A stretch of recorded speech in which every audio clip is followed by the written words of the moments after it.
On the last episode of the Keepsake box, we walked out of the casita as high as kites and as naked as newborn babies. We laughed and held conversation, completely oblivious to the stares from staff members. We didn't care. It was our island, and we were paying them to act as if they didn't care either. They were of no consequence to us. We carelessly walked around, eating fruit from the trees and taking in the sights. We returned to the casita around 3 a.m. We had drinks and, well, you know. We finally went to sleep around 8 a.m. and slept throughout most of the day. And that's how we lived for 2 weeks. The last day of our stay was simultaneously joyous and sad. 2 weeks of pills and partying had left me exhausted. I was actually excited about the return home. I knew I'd miss Belize though. I'd miss Juanita as well. I made David promise that we would visit at least once a year, and he promised that we would. We got dressed for the first time in 2 weeks. Juanita walked us down to the pier so we could catch the boat to the plane. David and I both hugged and kissed Juanita. I joked with David as if I were a kid begging for a puppy. "Can we keep her, Daddy? Please?" David looked at me with the utmost sincerity. "Sure, why not?" he said. I laughed. David didn't laugh. Neither did Juanita. "Are you serious?" I asked. David alternated glances between the two of us. "Well, why not?" he asked. "We could certainly use some help around the house, and I'm sure Juanita is tired of struggling through the off-season. Additionally, wouldn't it be more convenient to have someone in the house to assist with Cassidy while we're at work? This is the perfect solution for everyone." It didn't take long for me to agree. The moment David mentioned assistance with Cassidy, I was in. Juanita, however, seemed reluctant to accept David's offer. David inquired about her apprehension. Juanita paused and stated that she didn't want to intrude. We were newly married, and she felt that we needed time to adjust to being newlyweds. Juanita also stated that the short notice meant that we would have to wait for her to pack, which would throw our schedule off. Usually one to be strict about time-related matters, David surprised me by ignoring the obvious alteration to the schedule. "They'll just have to wait," he said. David pacified Juanita by ensuring that she would be no imposition. Additionally, he would provide her with everything that she needed. Thus, there was no need to pack heavily. There really was no reason to oppose. Juanita was originally from Guatemala. She had gained U.S. citizenship but returned to Central America after struggling to make a decent living in the U.S. We really were offering her the opportunity of a lifetime. Juanita smiled and agreed to join us in the U.S. I was ecstatic. We took Juanita to her island to retrieve her important items. And just like that, she was ours.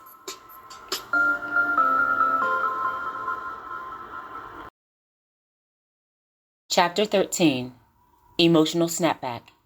Narrated by Shandora Warren. Music by Epidemic Sound. On the way back to the States, David explained the important details of our lives to Juanita. He also gave us some rules that were not to be broken. David was very image conscious, a fact of which I was already aware, but he wanted Juanita to be cognizant of how she represented us. I didn't expect anything less. So these were the rules. 1. As far as the world was concerned, Juanita would be our live-in maid, nothing more, nothing less. 2. We were not allowed to discuss Belize or any details thereof. 3. We were not to have any physical interactions with Juanita alone. She would only join if we all unanimously agreed. 4. Juanita would cook, clean, and care for Cassidy, and David would pay her an agreed-upon sum of money at the end of the week. Those are the rules, and we were expected to follow them down to the letter. We arrived home, and I gave Juanita a tour of the house. It was agreed upon that she would reside in a detached mother-in-law suite in the rear of the property. David remained at the house while I took Juanita shopping. True to his word, David wanted to ensure that she had everything she needed to be comfortable. Juanita and I stayed out for hours. We shopped for everything, from toiletries to a complete wardrobe. It was a Friday. I wanted to get everything settled with Juanita so we could enjoy the weekend before having to return to work on Monday. I took Juanita on a tour of the city. I smiled, watching her take everything in. It was wonderful to see. She had the look of a child that was experiencing Christmas for the first time. Even though she had lived in the States for a short period, Juanita hadn't had exposure to the finer things. She was amazed by everything, and I loved that. I was happy that David and I would be able to provide experiences for her. I was happy that she was ours. I was also excited about providing those same experiences for Cassidy. It seemed that life had provided all of us with the perfect set of circumstances. I finished my business with Juanita and expected to return home to a happy David. Instead, I was met with a very upset David. I saw the anger in his expression. David's forehead was wrinkled, causing his eyebrows to become furrowed. Juanita sensed the tension as well. She looked uncomfortable. "What's wrong?" I asked. David responded, "What did I tell you about staying out of the affairs of our friends?" I looked at David, displaying the confusion on my face. I asked about the source of his frustration, and David addressed me. "Thanks to your advice, Tina has asked Sean for a divorce. Everything that he has built for his family has been ruined. This is so because you have failed to follow one simple instruction. That's the only boundary that I gave you as it relates to our friends. I only asked you that one thing." I was shocked by David's anger. He had certainly spoken to me in a stern manner, but nothing that equated to that level of anger. I countered his anger with an argument of my own. I said, "Good for her. Maybe you should have had the boundaries conversation with Sean. Maybe then he wouldn't be down a wife." I was fuming. And if you remember, I did not tell Tina to leave Sean. I told her not to be afraid to step away from situations that no longer served her purpose, advice that I should have taken in several instances. One could reasonably assume that her marriage fell into that category. One could also reasonably assume that she should have been able to come to that conclusion without my intervention. All facts that I conveyed to David. I thought I explained my point well, and I felt good about that. David, however, did not. Without provocation or proper notice, David slapped me across the face. I was genuinely shocked. David hadn't ever struck me. I grabbed my face as if the presence of my hand would reduce the stinging sensation. David's face was beet red, as if he had been on the receiving end of the slap. David stood directly in front of me, ensuring that he was towering over me. He spoke in a clear and concise manner. He said, "Shelly, let me explain something to you. I have tried to understand that we are different. I know your past and the life that you've lived. I can only assume that you don't know the value of keeping families together and having both parents in the home. I mean, how could you? But this is the thing. We don't operate that way. If you would like to recreate your dysfunction, this is the wrong setting for you to attempt to execute that. Besides, the only business that you should concern yourself with is in this house. And considering the fact that Juanita is here, we can all reasonably assume that you're failing in that area. I think we should take the time to reconsider some things. Since you don't have a realistic understanding of what a healthy family unit is, I don't feel comfortable representing you in the hearing for guardianship of Cassidy. Let's revisit this when you figure things out." David walked away. I experienced a wide array of emotions in that moment. To date, I still don't know which one was the most poignant. I was hurt, confused, and angry. David hadn't ever spoken to me in that manner, and he certainly hadn't ever struck me. Juanita and I looked at each other, both stunned. With no clear understanding of why the situation transpired as it had, I cried and apologized to Juanita. She was uncomfortable, and I couldn't blame her. I made sure to tell her that the episode wasn't indicative of how David and I usually lived. Juanita hugged me and told me that it was okay.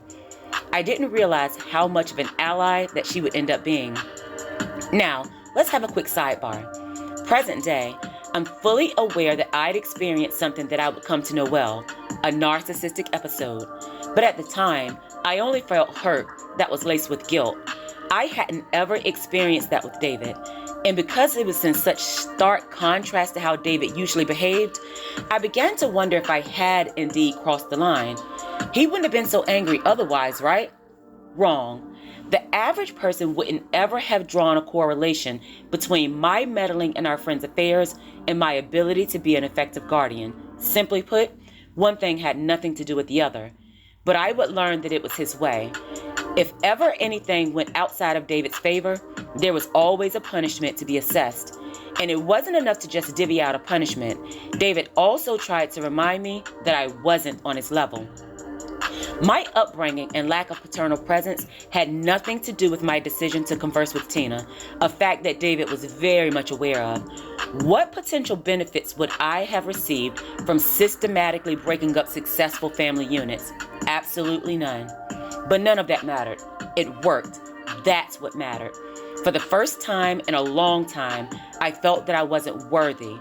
It was an extremely hurtful feeling, as I had worked so hard to fit into David's world, but that was the intention.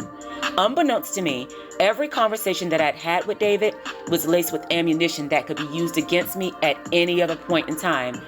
I had no idea that David derived pleasure from the emotional snapback. Correction. I had no idea that David derived pleasure from subjecting me to the emotional snapback. I guess I was working under the assumption that I was exempt. The point was for it to sting, and it did. It was the first time, but certainly not the last. Everything that I said could and would be used against me. That's how David operated. After verbally and physically abusing me, David returned and addressed Juanita. I think I'd like duck breasts and asparagus for dinner. I interjected, hoping that Juanita wouldn't have to be subjected to an uncomfortable exchange with him. I said, "We don't have duck breasts here." David turned his attention to me.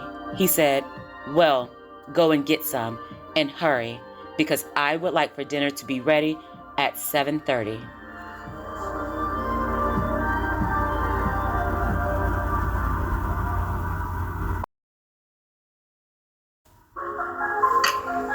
Thank you so much for listening.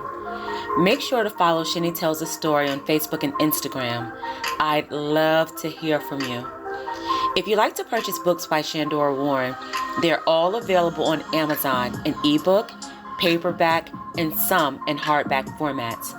Thank you for helping me to create the world that I want to see. Oh yeah, you're welcome.